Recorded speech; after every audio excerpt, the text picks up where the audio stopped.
নমস্কার বন্ধুরা, আপনাদের favourite YouTube channel all in one গার্ডেনিংয়ে আপনাদের সকলকে স্বাগত। বন্ধুরা, আজকে আমরা এই ভিডিওর মধ্যে দিয়ে যে বিষয়টি নিয়ে আলোচনা করব সেটি হচ্ছে বাড়িতে আপনারা ঠিক কিভাবে মূলো চাষ করবেন। তো অবশ্যই বন্ধুরা ভিডিওটি শেষ পর্যন্ত দেখুন, কেননা এই ভিডিওর মধ্য দিয়ে আমি মূলো চাষের সম্পূর্ণ বিষয়টি নিয়ে আলোচনা করব, বীজ লাগানো থেকে ফসল তোলা পর্যন্ত। তো আপনারা যদি ভিডিওটি স্কিপ করে দেখেন তাহলে কিন্তু সমস্ত বিষয়টা জানতে পারবেন না, কেননা কিভাবে সার প্রয়োগ করবেন, কিভাবে যত্ন করবেন, সমস্ত আপডেট আমি এই ভিডিওর মধ্যে দিয়ে শেয়ার করব।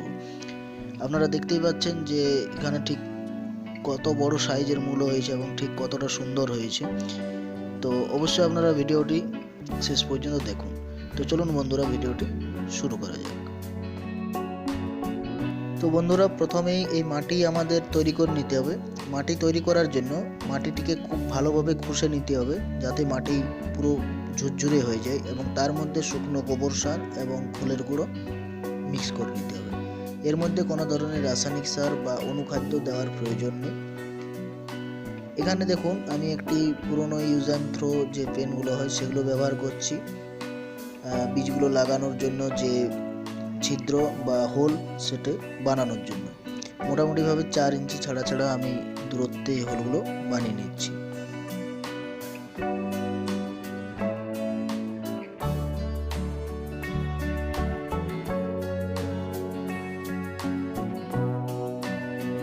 তো দেখুন, এখানে যে হোলগুলো সেগুলো আমার বানানো হয়ে গেছে। এরপর মূলোর যে বীজ সেগুলো এখানে আমি রোপণ করব। এই বীজগুলো খুব তাড়াতাড়ি চারাতে পরিণত হয়, তাই এগুলো আগের দিন রাত্রে ভেজানোর প্রয়োজন নেই। যদি আপনারা মনে করেন যে এগুলো ভেজাবেন, তো মোটামুটি 5 থেকে 6 ঘন্টা এগুলো জলে ভিজিয়ে তারপরে এগুলো রোপণ করতে পারেন। আর যদি নাও ভিজিয়ে থাকেন তাহলে কোনো অসুবিধা নেই, কেননা এগুলো 3 থেকে 4 দিনের মধ্যেই অঙ্কুরিত হয় এবং তার থেকে চারা গাছ জন্মায়। তো আমি প্রত্যেকটি যে গর্ত করেছি ছোট ছোট, তার মধ্যে একটি করে বীজ দিচ্ছি এবং খুব হালকাভাবে সেখানে মাটি চাপা দিচ্ছি।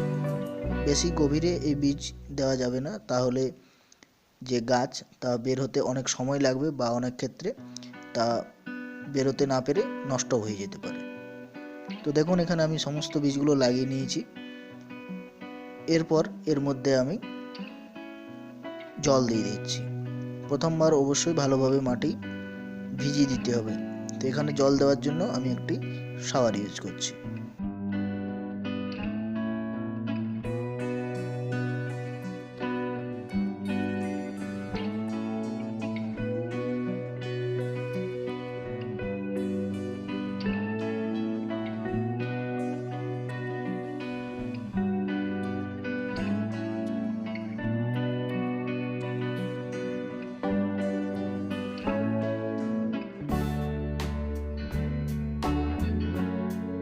বন্ধুরা, এটা ঠিক 5 দিন পরের আপডেট। দেখুন, প্রতিটি বীজ থেকে নতুন চারা গাছ বেরিয়ে এসেছে। বন্ধুরা, এটা 10 দিন পরের আপডেট আপনাদের সামনে আমি তুলে ধরছি। দেখুন, গাছগুলো বেশ খানিকটা বড় হয়েছে। তো এই সময়ের মধ্যে, অর্থাৎ 7 দিনের পরে, অর্থাৎ 8 দিন 9 দিনের মাথায়, এটা আমি গাছের গোড়া খুঁড়ে তার মধ্যে মাটি দিয়েছিলাম। দেখুন, না হলে গাছগুলো পড়ে যেতে পারে এবং গাছের যে শিকড়, যেটা মূলো, সেটা মাটির বাইরে বেরিয়ে এসে নষ্ট হয়ে যাবে। তাই অবশ্যই আপনাদেরকে মাটি দিতে হবে।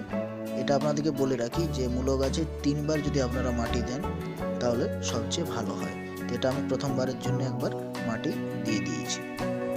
বন্ধুরা, এটা ঠিক 20 দিন পরের আপডেট আপনাদের সামনে আমি তুলে ধরছি। দেখুন, এই সময় গাছগুলো বেশ কিছুটা বৃদ্ধি পেয়েছে এবং এই সময়ের মধ্যে গাছগুলো খুব দ্রুত বৃদ্ধি পাচ্ছে।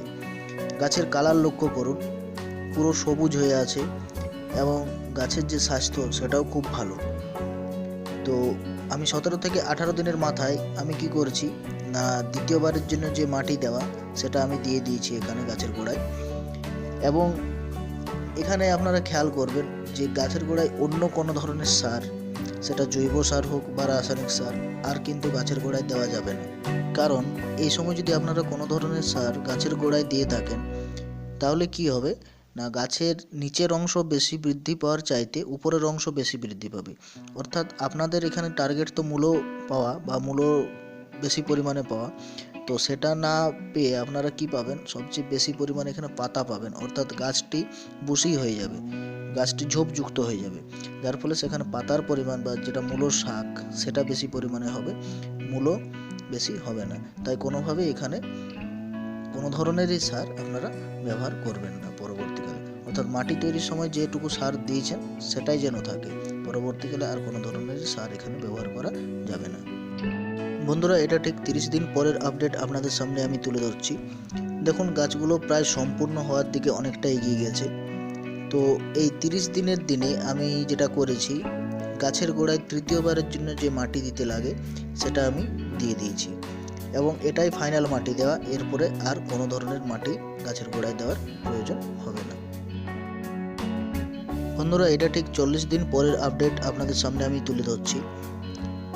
লক্ষ্য করুন, এই 40 দিন পর বেশ কিছু মূলো মাটি ফুঁড়ে বাইরে বেরিয়ে আসতে শুরু করেছে, লক্ষ্য করুন, এবং এখনও বেশ কিছু বেরোয়নি, সেগুলো মাটির মধ্যেই আছে, 2-1 দিনের মধ্যে সেগুলো বেরিয়ে যাবে। তো যে মূলগুলো মাটি ফুঁড়ে বাইরে বেরিয়ে আসছে সেগুলো কিন্তু তোলার উপযুক্ত, এবং যেগুলো মাটির ভেতরে আছে সেগুলো কিন্তু এখনও তোলার উপযুক্ত নয়।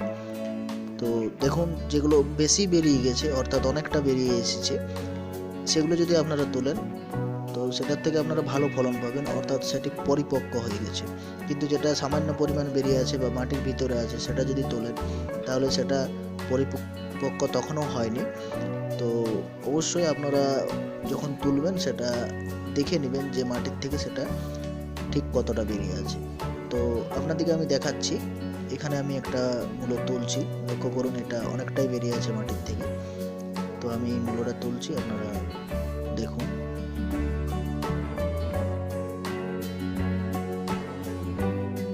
মাটির অনেকটা গভীরে চলে যাওয়ায় বেশ কসরত করতে হচ্ছে তোলার জন্য। দেখুন ঠিক কি পরিমাণ ফলন হয়েছে, বেশ বড় সাইজ।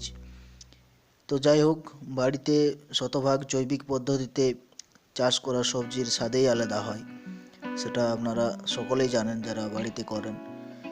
তো আরও একটা তুলছি, এটা যদিও খুব কম বেরিয়ে আছে, তো তোলা যাক।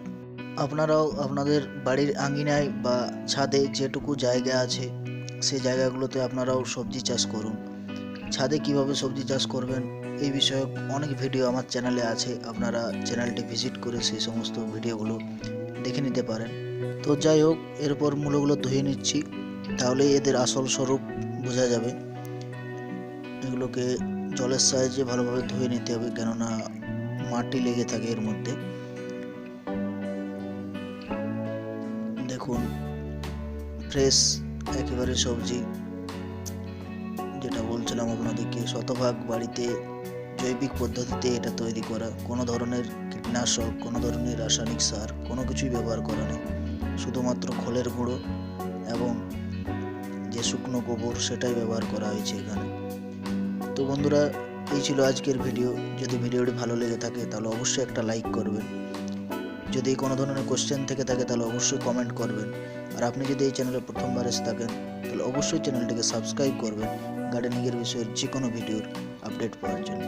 তো বন্ধুরা, ভিডিওটি প্রথম থেকে শেষ পর্যন্ত দেখার জন্য আপনাদের অসংখ্য ধন্যবাদ। সকলেই খুব